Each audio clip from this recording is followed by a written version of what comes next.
بسم اللہ الرحمن الرحیم۔ سیرت النبی صلی اللہ علیہ وسلم۔ آج کا عنوان فجار کی جنگ پارٹ 2 کا خلاصہ بیان کریں گے۔ عربوں میں ایک شخص بدر بن معشر غفاری تھا۔ یہ عکاظ کے میلے میں بیٹھا کرتا تھا، لوگوں کے سامنے اپنی بہادری کے قصے سنایا کرتا تھا، اپنی بڑائی بیان کرتا تھا۔ ایک دن اس نے پیر پھیلا کر اور گردن اکڑا کر کہا، میں عربوں میں سب سے زیادہ عزت دار ہوں، میں عربوں میں سے سب سے زیادہ عزت دار ہوں، اور اگر کوئی خیال کرتا ہے کہ وہ زیادہ عزت والا ہے تو تلوار کے زور پر یہ بات ثابت کر دکھائے۔ اس کے یہ بڑے بول سن کر ایک شخص کو غصہ آ گیا۔ وہ اچانک اس پر جھپٹا اور اس کے گھٹنے پر تلوار دے ماری۔ اس کا گھٹنا کٹ گیا۔ یہ بھی کہا جاتا ہے کہ گھٹنا صرف زخمی ہوا تھا۔ اس پر دونوں کے قبیلے آپس میں لڑ پڑے۔ ان میں جنگ شروع ہو گئی۔ اس لڑائی کو فجار کی پہلی لڑائی کہا جاتا ہے۔ اس وقت آپ صلی اللہ علیہ وسلم کی عمر 10 سال تھی۔ فجار کی ایک اور لڑائی بنو عامر کی ایک عورت کی وجہ سے ہوئی۔ اس میں بنو عامر بنو کنانہ سے لڑے، کیونکہ کنانہ کے ایک نوجوان نے اس قبیلے کی کسی عورت کو چھیڑا تھا۔ فجار کی تیسری لڑائی بھی بنو عامر اور بنو کنانہ کے درمیان ہوئی۔ یہ لڑائی قرض کی ادائیگی کے سلسلے میں ہوئی۔ فجار کی ان تینوں لڑائیوں میں نبی صلی اللہ علیہ وسلم نے کوئی حصہ نہیں لیا۔ البتہ فجار کی چوتھی لڑائی میں آپ نے شرکت فرمائی تھی۔ عربوں کے ہاں 4 مہینے ایسے تھے کہ ان میں کسی کا خون بہانا جائز نہیں تھا۔ یہ مہینے ذی القعدہ، ذی الحج، محرم اور رجب تھے۔ یہ لڑائیاں چونکہ حرمت کے ان مہینوں میں ہوئیں، اس لیے ان کا نام فجار کی لڑائیاں رکھا گیا ہے۔ فجار کا معنی ہے گناہ، یعنی یہ لڑائیاں ان کا گناہ تھا۔ چوتھی لڑائی جس میں نبی کریم صلی اللہ علیہ وسلم نے بھی حصہ لیا، اس کا نام فجار براز ہے۔ یہ لڑائی اس طرح شروع ہوئی۔ قبیلہ بنو کنانہ کے براز نامی ایک شخص نے ایک آدمی عروہ کو قتل کر دیا۔ عروہ کا تعلق قبیلہ حوازن سے تھا۔ یہ واقعہ حرمت والے مہینے میں پیش آیا۔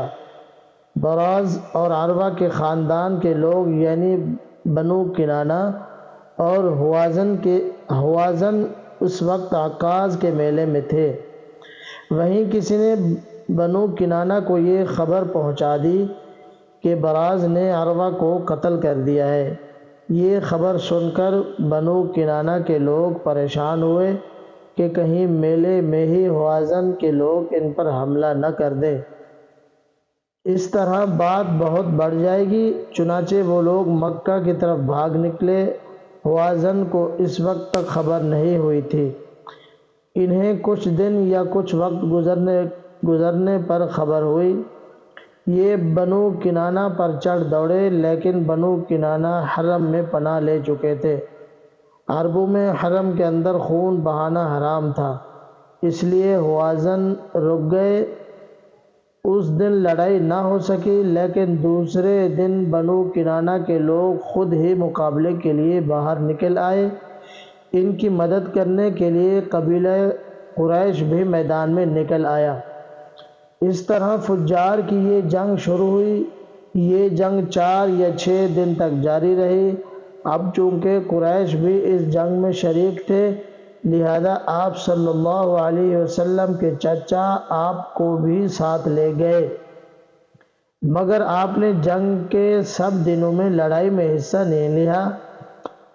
نہیں لیا۔ البتہ جس دن آپ میدان جنگ میں پہنچ جاتے تو بنی کنانہ کو فتح ہونے لگتی، اور جب آپ وہاں نہ پہنچتے تو انہیں شکست ہونے لگتی۔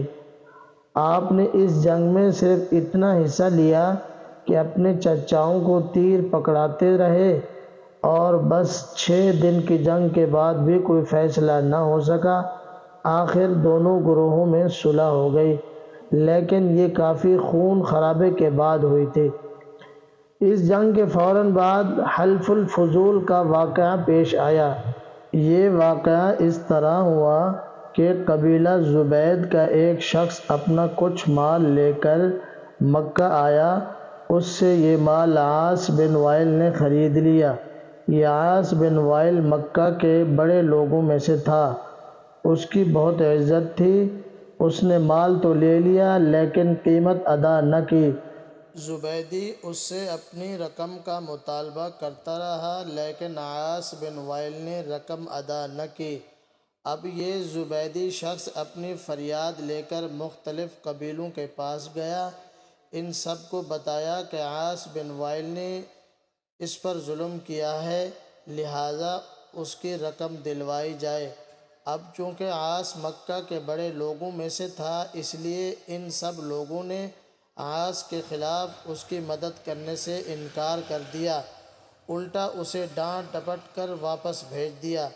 جب زبیدی نے ان لوگوں کی یہ حالت دیکھی تو دوسرے دن صبح سویرے وہ ابو قیس نامی پہاڑی پر چڑھ گیا۔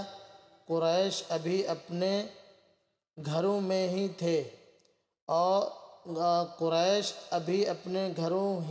تھے اوپر چڑھ کر اس نے بلند آواز سے چند اشعار پڑھے جن کا خلاصہ یہ ہے: اے فہر کی اولاد، ایک مظلوم کی مدد کرو جو اپنے وطن سے دور ہے اور جس کی تمام پونجی اس وقت مکہ کے اندر ہی ہے۔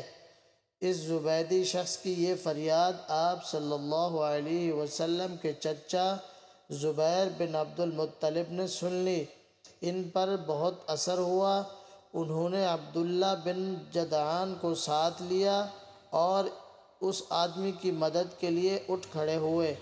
پھر ان کے ساتھ بنو ہاشم، بنو زہرہ، بنو اسد کے لوگ بھی شامل ہو گئے۔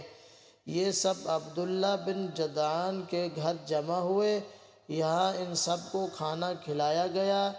اس کے بعد ان سب سے خدا کے نام پر حلف لیا گیا۔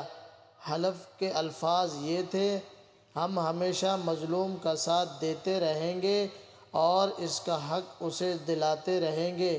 اس حلف کا نام حلف الفضول رکھا گیا۔ اس عہد اور حلف کے موقع پر اللہ کے رسول صلی اللہ علیہ وسلم بھی قریش کے ساتھ موجود تھے۔